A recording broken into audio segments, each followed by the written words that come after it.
Today, I'm going to be sharing with you the single most important thing that you should be doing if you're a sales professional that you're probably not already doing. This is the Philip Gagnon Show. This is the #1 podcast for real estate brokers and leaders. You're listening to the Philip Gagnon Show. Hello and welcome to this episode of the Philip Gagnon Show. I am your host, Philip Gagnon. Whatever your business, whatever industry, and there's always going to be a sales arm of the business. And in some businesses and industries, it's only a sales arm, and that's all it is just sales. And there's an incredible tool that every sales professional should have in their toolbox that most do not. So we're going to talk about that today. Before we do, we're going to talk about the one industry that does this the best. So if your company sells a product, what we're going to talk about today is going to be very important. But it's not as important for those businesses or industries that are service-based. So I'm talking about consultants, attorneys, and of course, real estate brokers and agents. You see, when you work in a service-type role, you are selling yourself much the same way that an artist would sell themselves. And let's take the example of a painter. A painter requires certain skills to be able to move the brush and mix colors and press it into the canvas and have it absorb differently. But there's a lot of that goes into it is the creativity and is the non-reproducible art side of things. So being an artist is very much science, reproducible technique, and some of it is more style-based and it's not reproducible and it's the artistic ability. So as a service-oriented business, what you are selling is an expertise and a knowledge and experience, and it can be hard for someone to have confidence in that if it's somebody that you don't know or if you don't know them well enough. And so as a result, they don't trust your experience and your knowledge and everything that you've learned over the years and all of the things that you've done. And this is where false starts come in. And this is where negotiation comes in. And this is where questioning your experience comes in. So if you are, let's say, a real estate agent, I'm sure you've sat down with people and they've tried to beat you up on your commission to try and lower your commission. And the reason that they do this is because they don't understand the value of what it is that you bring to the table.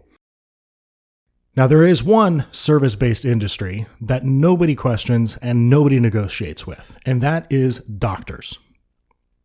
Doctors go to school for a really long time, and a lot of what they learn is not a secret, but it's not known to the general public. So there's this sort of black box of knowledge that they have acquired over the years. But then the way they run their businesses is all the same, but it's all done very intentionally and purposefully so that you never negotiate with them and you never question their opinion, at least to their face. You may go get a second opinion. And I've not heard of anybody that was able to successfully negotiate a doctor's fees prior to them doing the work. So before we get into how this happens and what they've done, we're going to do a short little visualization exercise. So if you are not driving in your car, go ahead and close your eyes for this because I really want you to immerse yourself and go through this process. And if you are driving, then just close one eye and you can do it halfway. So imagine you are going to your doctor. Let's just say you're going to go to your general practitioner. So first you will have made an appointment and it's not that day and it's generally not the next day. I mean, unless it's urgent, critical, but generally it's going to be a few days out. So you make the appointment and let's say your appointment's at 2:00 and you show up a few minutes before 2:00 and you walk into the office. The entrance or lobby area of all the doctors are all set up the same generic way. At the opposite end from where the door is will be the receptionist's desk or the secretary's desk or the intake desk, whatever you want to call it.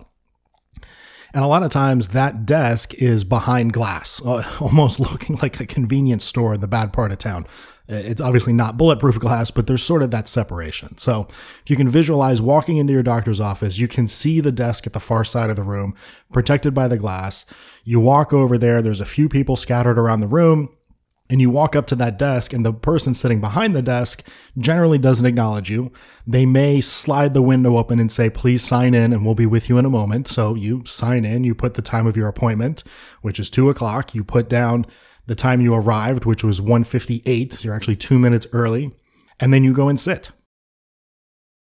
And while you're sitting, you start to look around the doctor's lobby.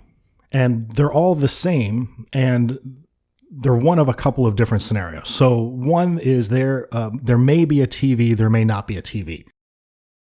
And the TVs in the doctor's offices are displaying one of two things. It's either the news, Price is Right, or some of these new doctor's offices have these news, like these medical, almost advertisement editorial type things playing on there.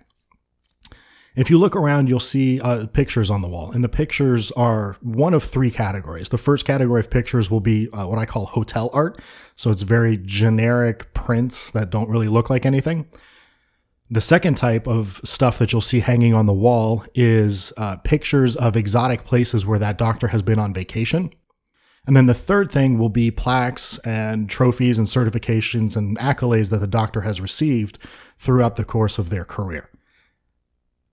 So you'll continue to wait in the lobby, and it'll be a few minutes, and then finally the receptionist will call you up. They'll need to see your driver's license and your insurance card, which you give to them. They take, make a copy, give back, ask you to sit back down, and somebody will be with you shortly.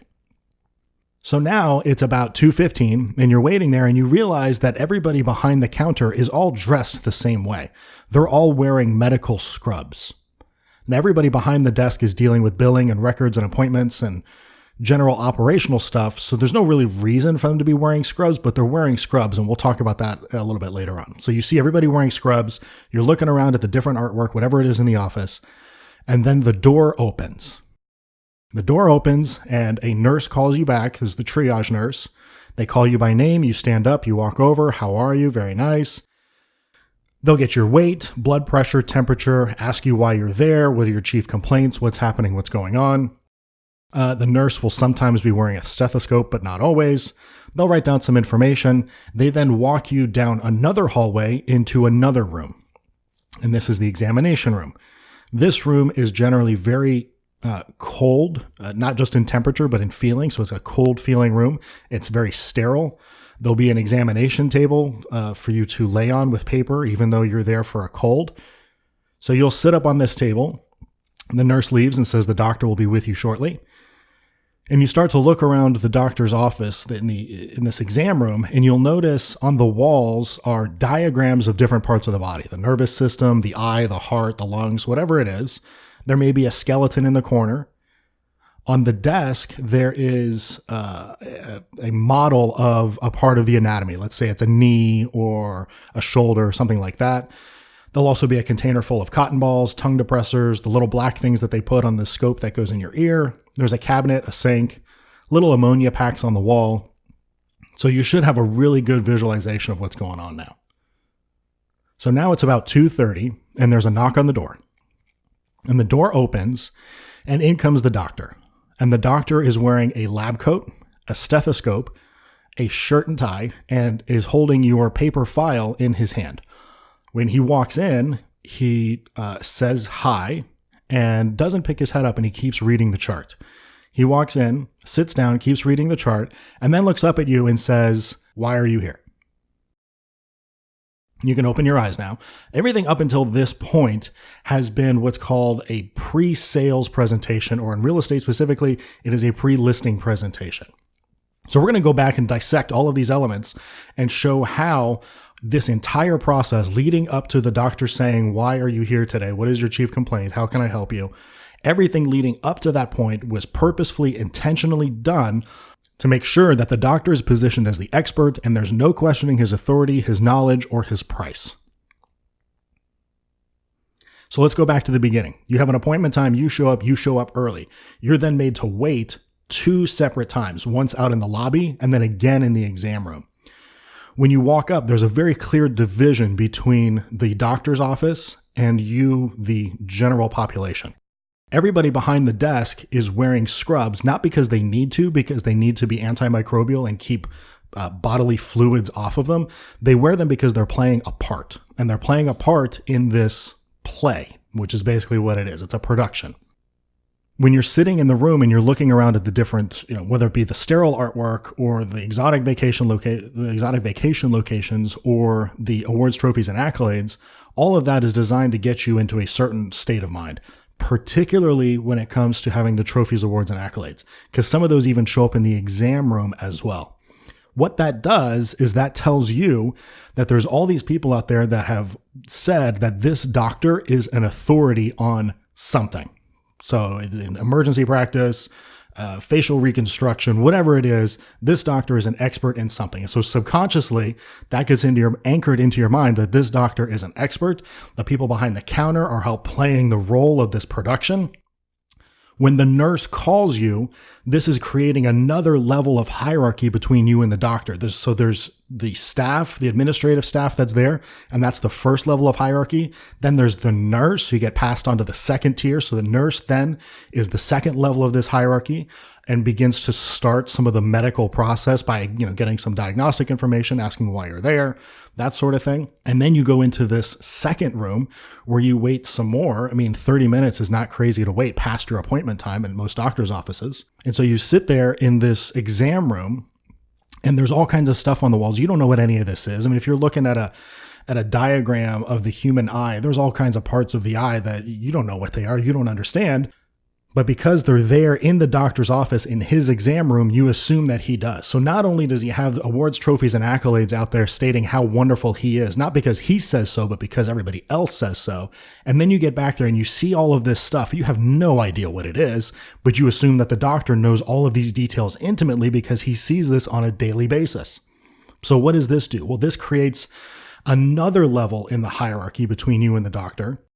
It creates an even higher level of expertise in your mind that this doctor has that he may or may not have.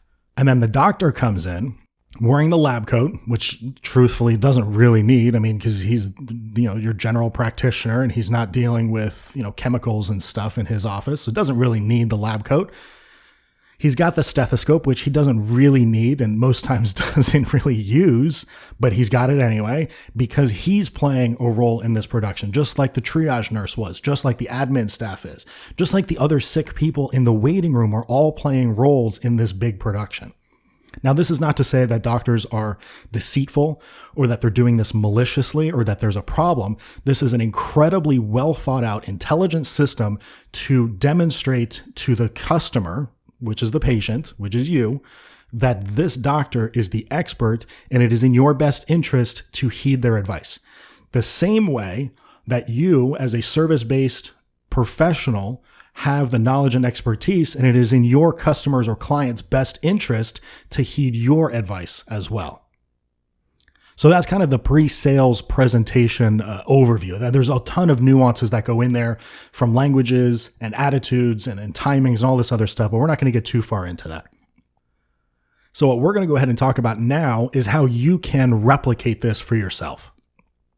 So I'm going to take the example of a real estate agent. And the example that we're going to use is a real estate agent who's going on a listing appointment. The majority of times this happens at the potential seller's house. So the agent will go over there, look at the house, meet with the sellers, present their services, what they can do, and then talk about price. And truth be told, the standard price across the country is 6% of the sale price. And that's standard, but then it gets negotiated down from there. So imagine you as a real estate agent are no longer coming over here trying to ask them and justify your commission. They are seeking you out and willing to pay whatever price it is. And the 6% feels like a bargain because they've got this problem that you're going to fix. And that's what the pre-listing presentation does, is it builds up that credibility, that sense of authority, creating the tiers of hierarchy between the two, that you're not a bottom feeder, but that you're higher up the food chain, that you're an intelligent, analytical, caring person that's able to help this person achieve their real estate goals. So then the next question is, well, how do I do this if I don't have an office? I don't have the budget for staff. I don't have the resources to put on a big production. So if you're a real estate agent, a consultant, attorneys are a little bit different because generally they have some more resources and other industries as well. But let's just look for real estate agents. What can you do? So as a real estate agent, what you can do is send them some collateral, some materials in advance of your appointment. So when you get there, it's like the doctor walking into the office. So what do you put in there? The first thing that you need to do is establish credibility. So I would include things like, maybe a letter from the mayor or the governor that's, you with them shaking hands, something like that, because then that borrows credibility from this already established figure to say, wow, this person affiliates with this kind of person, and so obviously they're of high character, or they're well connected, or whatever it is. So that helps raise a level right there. National awards, even regional awards, even if it's just office awards, any kind of awards that you can put in that says, oh, I was the best at this and I have the highest customer satisfaction thing. And it's not awards that you won for you, but it's awards that will help your customers. I have the highest list to sale price, right? So that's obviously something that's important to sellers, is making sure that we get the most money for the house possible. So I have the highest list to sale price ratio of anybody in my office, in my market, in the state, in the country, in my house, whatever it is. Wherever you're the best, that's where you're the best, and that's what you want to promote. And you want to promote the awards that are going to be significant to your customers. So you've got, borrowing credibility from these other people. We've got awards and trophies to show that you're really good. And then the next thing is being professional, guiding the conversation. It's little things like, how do you dress? How do you enter the room? What do you bring with you? I mean, do you show up without a presentation? Do you have a folder that's got, 2 pieces of paper in it for your CMA? Or do you bring over like a whole suitcase of stuff saying, hey, here's everything that I'm going to do for you because I am the best? So going back to the pre-listing presentation, I think the more stuff that you can put in there in your pre-sales package, showing them that you're the expert, that you've won this, you've been recognized by this, you've got all of this stuff to tell your story for you. So it's not bragging, but it's having other people tell your story for you, and you can borrow their credibility to piggyback off of. And then that makes these conversations so much easier because now you're the expert and you can direct this conversation. So if you're still thinking about it, struggling, say, I don't know what should go into my pre-sales package or my pre-listing presentation, whatever it is, reach out. So you can find me on Facebook, obviously wherever you found this show. Look me up, send me a private message. You can shoot me an email. My email address is philip@3datapulse.com. That's the number 3, data, D-A-T-A, pulse, P-U-L-S-E.com. So that's philip@3datapulse.com. Send me an email. We'll set up a time. We'll spend 30 minutes on the phone together. It's free, no commitment. And I'll just walk through some different ideas and different things that you can do for your business and where you're at in your life and your career. Thank you so much for listening, and we'll see you next week. This was the Philip Gagnon Show. Be sure to visit us on Facebook at facebook.com/The Philip Gagnon Show and join in on the conversation, access the show notes, and discover some fantastic bonus content. The Philip Gagnon Show.